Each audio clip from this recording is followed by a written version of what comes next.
When the architect in the Matrix said, the door to the right leads back to the source, and the door to the left leads back to the Matrix and Zion, he wasn't kidding.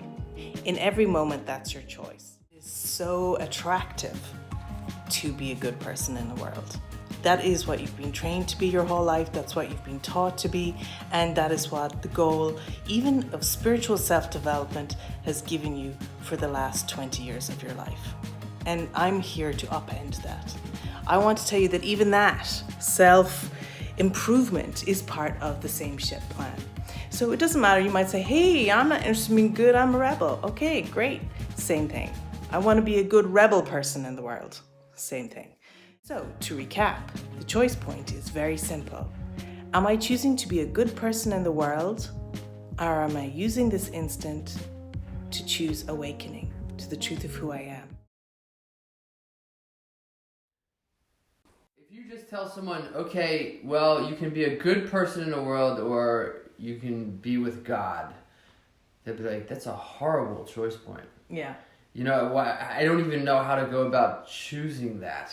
And that's weird. Of course I want to be good and I want to be with God too, but if you lay out the whole mechanism of why you're being prodded to be a good person in the world and be established and be likable and be seen well, you're being prodded to be that way as a way to alleviate the guilt and unworthiness and piece of shit vibes you're being slammed with all day. So being a good person in the world isn't as noble as it seems when you realize the reason you're being told to be that is because you're being promised it's going to alleviate the horrible guilt you're being slammed with. However, it does not alleviate it. It might seemingly alleviate it for a short amount of time, but it just keeps it. And it keeps you on a hamster wheel of guilt. And you're constantly being fed the guilt, and then at the same time being given a fake answer for what will get rid of the guilt. And that's the shit plan. It constantly keeps you spinning in the Maya in a dream state of being a person, and it keeps telling you the answer is to keep being that person and keep doing better at being that person. But even if you reach the pinnacle of being that awesome person, that voice never stops telling you you're a piece of shit. It doesn't just go away magically because you've achieved some rung on the ladder. So that's the trick. So it keeps telling you the answer is once you get to this, once you establish yourself, once you're respected, once you're admired, if you do impressive things, it doesn't matter how many of them you do, it's still going to keep telling you you're a piece of shit. It's never going to go away. So the only way to actually not feel like a piece of shit is to face it head on and really question that you even are a piece of shit. So every time you're being slammed with these energies, look at where it's really coming from and don't jump to the fix to get rid of them. Really look at them and question them. And then eventually, you're not believing them at all anymore. You're happy to sit in the discomfort. Yeah, you're happy to sit in the discomfort, and ideally, I'd hope at some point even the discomfort would go away because you break through to realizing you're not a piece of shit at all. You're never going to believe that again. But for now, yeah, sit in the discomfort without the fix of the shit plan. Yeah, don't fix, face. Face, yeah, exactly. So that would stop the hamster wheel from going around and around. Mm-hmm. Mm-hmm. So, yeah, that mechanism I think is really important to highlight because then you don't realize why would you not want to choose being impressive? Why would I not want to choose being seen well? Especially when in the short term, if you stop a hamster wheel spinning, of course, if you stop running on it, it still keeps going for a bit. So you seem to stumble and fall and fail.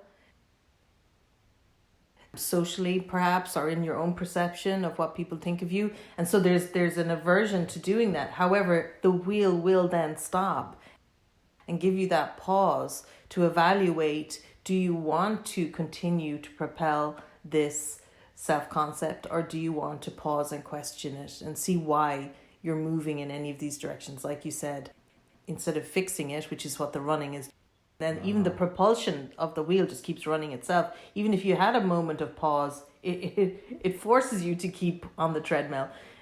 And so instead, when you face it, when you face the shame and embarrassment and guilt that's running you through your life, you have a chance to stop the plan. Yeah, I guess the motivation for stopping the plan and even having some things fall apart in your human life, you'd have to really realize that it's a really gem of a motivation to face something that's been propelling you that's not true. You'd have to notice how you actually feel, and that's where the authenticity comes in. You'd have to actually notice how you feel about it. How you feel before fixing things, yeah. At the panic, you'd have to start allowing yourself to really notice the anxiety and the panic. And this is where much of addiction comes in then, is it seems to people like they just want to assuage the heightened emotions and push them down. And that's surely one component. But the other component is you actually want real comfort. And so whatever you've been going to is a shabby substitute, but is the best you could do to find a sense of comfort. And the encouragement in any raw detox then is to find the real comforter in your mind, your higher power, your higher sense of self, where the truth of who you are can be restored to your awareness and teach you of itself, who you are. Because you need that comfort. And that's then beyond all changes in circumstances, all changes in fluctuation in form. It's a consistent, reliant space where you can go to. It's a true happy place in your mind. Yeah. Whereas the comfort that the ego offers is fleeting at best. It might kind of minimize something and give you like a kind of quick seeming break, but it doesn't really give you a true comfort. No, in fact, that's very good, because what it minimizes is fear. It minimizes the fear, so you're not feeling the fear as extremely as you were a moment before, but it actually reinforces and maintains the fear then. So that fear is reinforced, and that fear is what has you running on the hamster wheel. And so we're back to that choice between fear and love, but a much clearer opportunity for it now when you can see what you've been running from. So the invitation is, instead of fixing, is to face the shame and the guilt.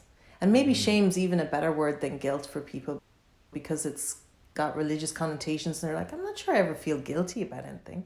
Because you first have to acknowledge perhaps the thought that you did something wrong, and they're like, I've done nothing wrong. So we're not talking about that something's your fault. We're talking about a deep shame and unworthiness and embarrassment and sadness about yourself. It can even come across as a heaviness. Sometimes it's just a sensation of just like, ugh. And then you're like, man, I gotta get my shit together.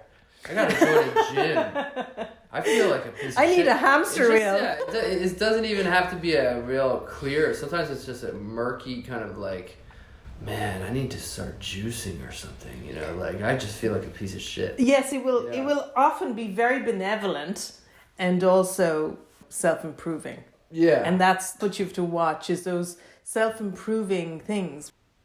We're coming and talking to you today about acceptance, like a real momentary acceptance of yourself exactly as you are, without judgment. And so it's not that the hamster wheel goes away or those oppressive thoughts go away. It's just that you don't buy into them anymore. That's what you were asking about. You no longer buy into them. You no longer see them as an option you want to pick up in the mind. And like those passing clouds that they talk about in meditation, it hasn't got the same draw or attraction for you because you don't believe the promise it's offering you anymore, the seek and do not find of the ego. Yeah, it's almost like most of us only notice the promise and the plan, and you never think past that of like, why do I need that plan to even notice that you're being told that you're unworthy, and you feel unworthy and you feel like crap. And the reason that you don't want to notice that is because you believe it's your fault. You believe you're somehow substandard and somehow in how you've been thinking or operating or being born into this world or where you're from. You think that there's something that's it's true. Yes, you think it's true. And until you start to question it, however, even if you think it's true and you start questioning it, that's where the self-improvement comes. It's like, I'd be better if it was different. But you wouldn't be better. You need to really just take yourself as you are, the way you would a small infant. What would you hold against a small infant in your arms? That's why people love eye gazing with babies, because they don't feel judged when they look in their faces, and they have no expectation of how the baby will be either. You know, maybe they hope it will sleep, but they don't have great expectations for it to perform and reinforce in them some action that's lacking in themselves. So shame is really where it's at. That's what you're facing. And it feels like a humbling burn when you do it, just in case even that word doesn't mean anything to you. What words would you use? It's like a letting go, almost allowing yourself the hit and just having your arms wide open and just not fighting against it, trying to fix and just being like, okay, I just am. I'm not gonna try to fix it right now. At least let it for a moment, allowing some type of just surrender like that. Yes, and it's safe to surrender, to go, okay, I am just like this, I think is what you said, because that's not who you are. And the momentary sitting with it exactly as it is allows it to lift off you and the truth of who you are to be revealed to you. Like, it really does just transcend it. It just washes off. It can't hold when you don't employ any of your fixing tactics or avoidance tactics, or I've learned my lesson, I'll do better next time, future tactics.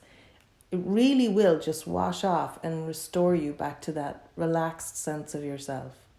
Mm-hmm. Because that's what this is about. Acceptance means seeing that everything is already forgiven, that there was nothing you ever did or could ever do or was ever done to you or anyone else ever did that can interfere with who you are. Mm-hmm.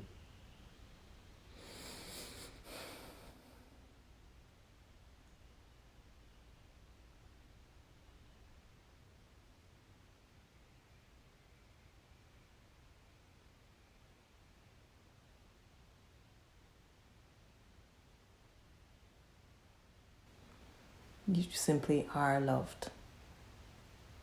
That's who you are. You are one who is beloved and loved.